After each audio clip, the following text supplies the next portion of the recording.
పూజ శరీరము చేత, జపము వాక్కు చేత, ధ్యానము మనస్సు చేత చేయబడుచున్నాయి.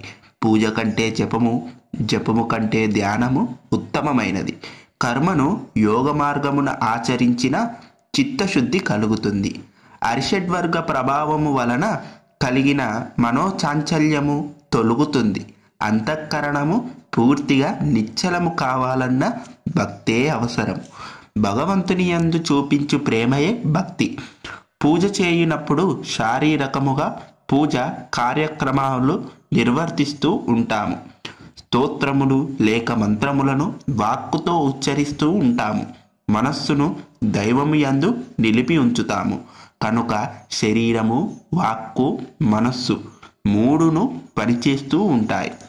జపమునందు ఇష్టదైవము యొక్క నామమును ఉచ్చరిస్తూ ఉంటాము. మనస్సు మంత్ర అధిష్టానము యందు నిలిపి ఉంచుతాము. ఇచ్చట శరీరం యొక్క పాత్ర అంతగా ఉండదు. కేవలం మనస్సు, వాక్కు మాత్రమే పనిచేస్తూ ఉంటాయి. చింతనయందు పరమాత్మ లేక దైవము యొక్క లక్షణములను తలంచుచు మనస్సు తదాకార వృత్తియందు లీనమై ఉంటుంది. కేవలము మనస్సు ఒక్కటే పనిచేస్తూ ఉంటుంది.